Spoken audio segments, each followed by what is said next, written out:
keeps leaving these asshole comments?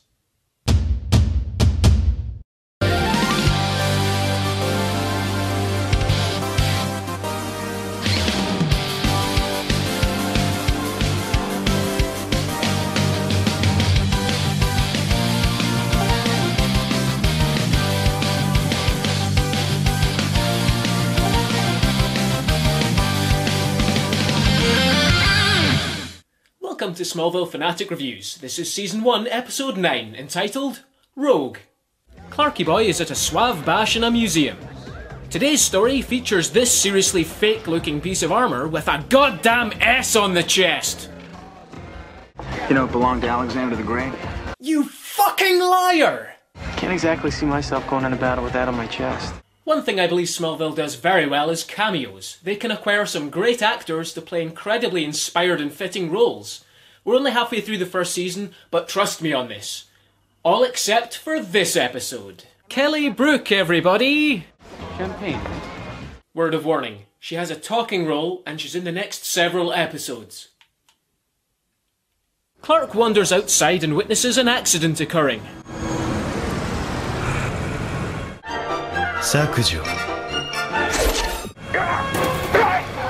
A bus driver has had a heart attack and is about to run into a homeless man.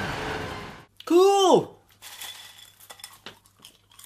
So Clark shoulder barges the bus to save the homeless guy, which is actually awesome. So the bum is okay, but Clark doesn't give a shit about the bus driver, who he might also have crushed to death. But this evil son of a bitch saw it all, and he's a dirty, stinking, crooked cop called Sam Phelan. I'm the only reason. Afternoon, Lex. There's exposition to a past between him and Lex. Mr. Luthor here in Smallville. And he tracks down Clark to test his invulnerability by dropping a generator on him. Why does Clark throw it like that? He's just damaging his own equipment. So Phelan tries to blackmail Clark into helping him, lest he reveal Clark's secret.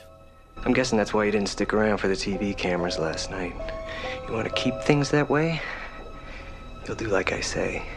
At this point, I would uppercut his head into space, but because Clark's a pussy, he bends over and takes it. Get in, kid. Ladies and gentlemen, I now bring to you an advanced lesson on how to intimidate the almighty Superman. Gently bump your car into some trash cans, as long as you have this hard-as-nails expression on your face. Phelan gets Clark to steal some files from Internal Affairs, who are investigating him, but Clark dumps a safe on his car and calls the cops. Want your file?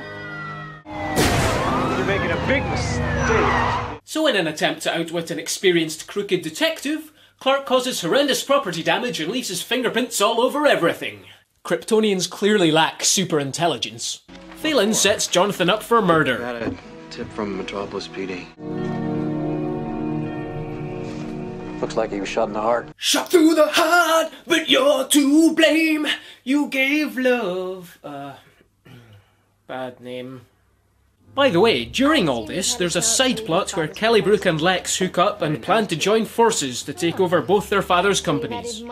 It's time for Acting Comparison of the Week! He was hoping those feelings might work to our mutual advantage. You never enter a crack house with one plan. You go in with 10. That's how you survive. It reminds me of the village where my grandparents lived in Wales. Very quaint, very safe. Catching up with an old friend isn't reason enough. You didn't leave me with a lot of options! Acting Comparison of the Week! So Phelan tells Clark he'll get his father's murder charge dropped if he steals the armour from the museum.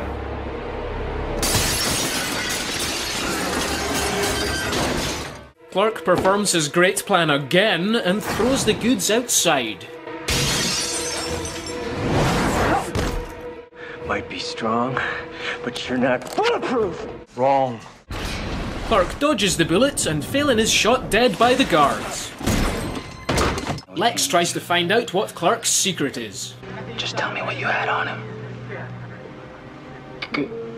My only regret is that I have bonitis. So the bad guy who knew Clark's secret is dead.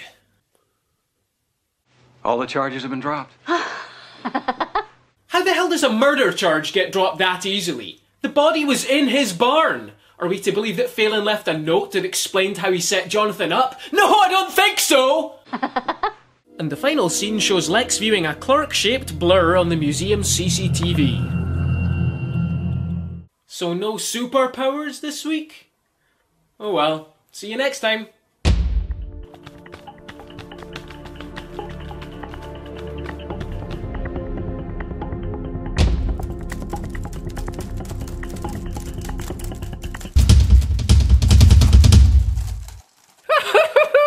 Read my comments and weep, fanatic!